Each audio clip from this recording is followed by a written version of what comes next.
हमें तो वांडा की याद आ रही थी, हम सोच रहे थे बेचारी कहाँ है, और ये डॉक्टर डूम के साथ अपना अलग ही सीन बनाया पड़ी है। सो स्पाइडरमैन 4 का ऑफिशियल वर्किंग टाइटल सामने आ चुका है एंड वांडा यानी हमारी प्यारी स्कारलेट विच का रिटर्न होगा एवेंजर्स डूम्सडे में। एंड रिटर्न ही नहीं, इसका टीम अप भी होगा डॉक्टर डूम के साथ। सारी अपडेट्स आपको डिटेल में बताता हूँ। सो हेलो गाइस, मेरा नाम है हिमांशु, वेलकम टू बस बीम। एंड अब सबसे पहले तो ये जान लो कि स्पाइडरमैन 4 का ऑफिशियल वर्किंग टाइटल सामने आ गया है, और ये ना ही किंग इन ब्लैक है, ना ही होम वर्ल्ड्स है, ना ही ऐसा कुछ है, बल्कि ये है स्पाइडरमैन ब्लू ओएसिस।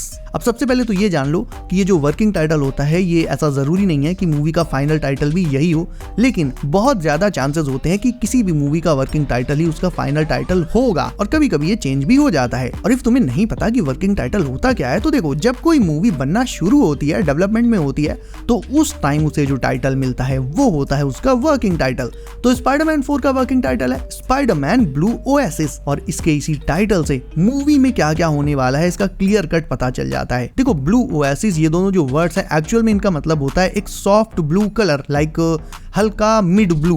बेसिकली ये कलर का ही नेम है, ऐसा कह सकते हो। स्पाइडरमैन ब्लू का एक सक्सेसफुल कॉमिक रन भी आया था जो बहुत ज्यादा इंटरेस्टिंग था, एंड उस कॉमिक में पीटर की जो हालत थी ना, वो काफी हद तक हमारे एमसीयू के पीटर यानी टॉम हॉलैंड के पीटर की करंट लाइफ सिचुएशन से बहुत मैच करती है। और इसी से ये अंदाजा लगाया जा रहा है कि मार्वल अब इसी कॉमिक यानी स्पाइडरमैन ब्लू की स्टोरी लाइन को स्पाइडरमैन 4 में अडेप्ट करेगा। पूरी तरह से नहीं, लेकिन हाँ, इससे काफी सारे एलिमेंट्स को लेगा।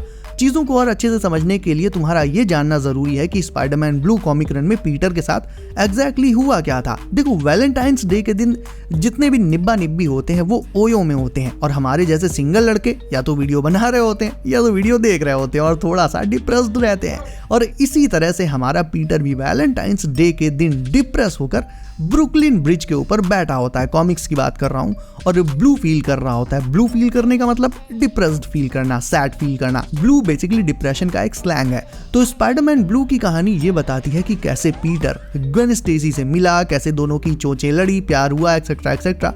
काफी हद तक ये कॉमिक बहुत ज्यादा रोमांटिक थी, इमोशनल भी थी। तो अब क्योंकि मार्वल ने ब्लू ओएसिस वर्किंग टाइटल रखा है, तो इसका सीधा सा मतलब है कि वो स्पाइडरमैन ब्लू से थोड़ा बहुत स्टफ तो उठाने ही वाला है। अब एग्जैक्टली मार्वल यहाँ पर कॉमिक से क्या क्या चीजें उठाकर मूवी में डालेगा, तो देखो, स्पाइडरमैन ब्लू कॉमिक्स ग्वेन के बारे में थी, ना कि एमजे के बारे में। सो हो सकता है स्पाइडरमैन 4 में मार्वल पीटर का एमजे को खोने का डिप्रेशन दिखाए, एंड उसके बाद ही एमसीयू की ग्वेन को इंट्रोड्यूस कर दे। इसके बेसिकली दो फायदे होंगे। सबसे पहले तो ग्वेन के आने से क्या होगा कि पीटर अपने एमजे वाले डिप्रेशन से भी बाहर आ पाएगा, एंड आगे वो खुद को सीक्रेट वॉर्स के बैटल के लिए भी प्रिपेयर कर पाएगा। और जैसा कि मैंने स्टार्टिंग में बोला था कि स्पाइडरमैन ब्लू में जो हालत पीटर की थी कॉमिक्स में, वैसी ही हालत पीटर की इस टाइम भी है, क्योंकि नो वे होम में उसने एंट मे को खोया, साथ ही मोटे को खोया, and finally he lost his love MJ. तो now he is all alone, and वो न्यूयॉर्क भी शिफ्ट हो चुका है। अब नो वे होम मूवी में तो हमें उसकी पूरी डिप्रेशन वाली स्टेज तो दिखाई नहीं जा सकती कि भाई 2 घंटे की मूवी में क्या क्या ही दिखाया जाएगा, लेकिन अब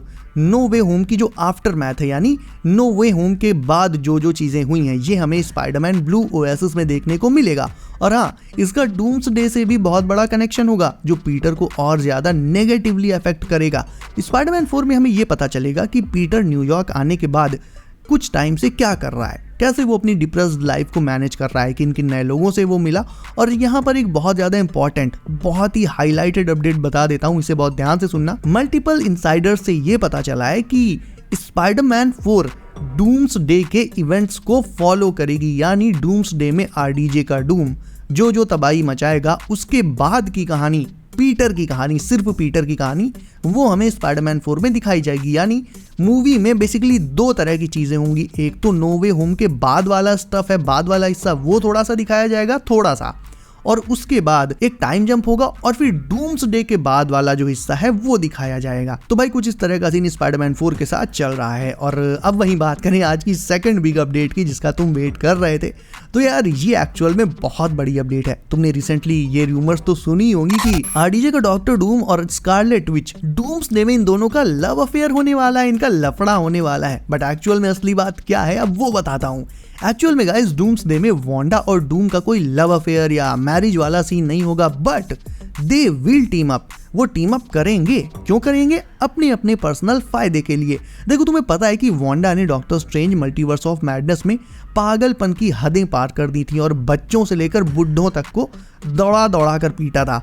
डार्क होल्ड को लेकर उसने जो तबाही मचाई, अब उसे इस बात का पछतावा है। इसीलिए मल्टीवर्स ऑफ मैडनेस के एंड में उसने पूरा पहाड़ अपने ऊपर गिरा लिया था। लेकिन वी ऑल नो कि वांडा इज नॉट डेड और अभी इस पॉइंट पर वो जहां कहीं भी है उसे अपने एक्शंस का बहुत पछतावा है। जो तबाही उसने मल्टीवर्स ऑफ मैडनेस में मचाई थी उसका गिल्ट उसे खाए जा रहा है।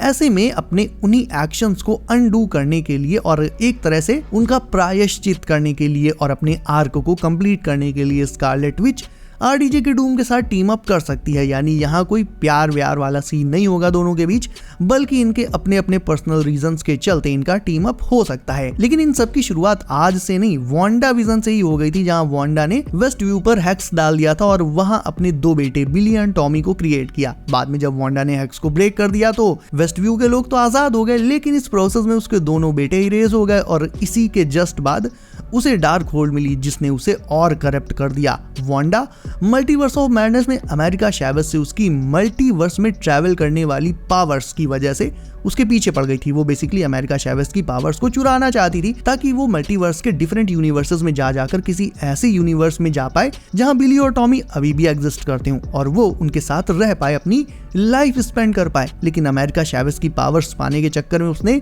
मल्टीवर्स ऑफ मैडनेस में जाने कितने मर्डर्स कर डाले, इंक्लूडिंग इल्यूमिनाटी। अब ऑल्दो बाद में उसे अपनी गलतियां रियलाइज हो गई थी, बट तब तक भाई कितनों का काम भी तो लग चुका था।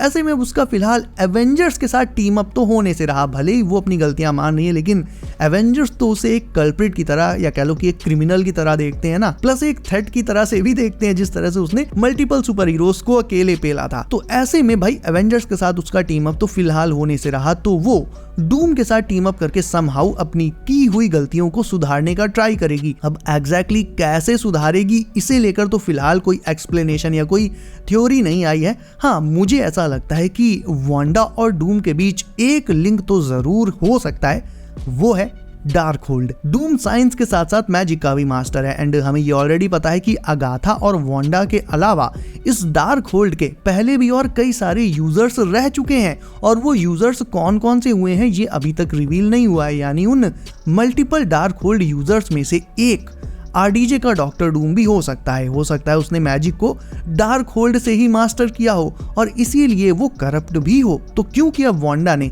ना सिर्फ अपने बल्कि हर एक यूनिवर्स की डार्क होल्ड्स डिस्ट्रॉय कर दी हैं, तो कहीं ना कहीं डूम को ये कतई पसंद नहीं आएगा और वो हो सकता है एमसीयू में वांडा से इसी बात का बदला लेने भी आ जाए।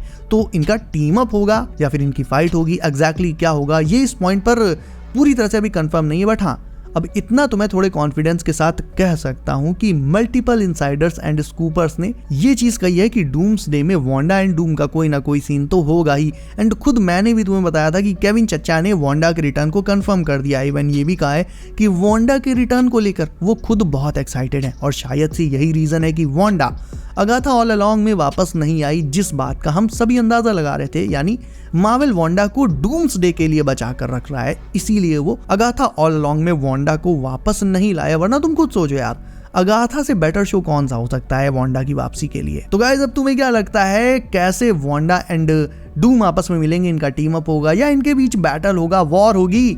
अपने थॉट्स मुझे कमेंट करके जरूर से बताना, पढ़ने में बहुत मजा आएगा। इसके अलावा गाइस, वीडियो अच्छी लगी तो उसे लाइक कर लो एंड मार्वल की लेटेस्ट सारी अपडेट से बिल्कुल सबसे पहले अपडेटेड होने के लिए चैनल को कर लो सब एंड नोटिफिकेशंस कॉल पर डालना बिल्कुल मत भूलना, ताकि आने वाली अपडेट सबसे पहले तुम्हें मिले। सो गाइस, बी सेफ, अपना ख्याल रखिए। आप, मेरा नाम है Himanshu and as always I will see you in next one.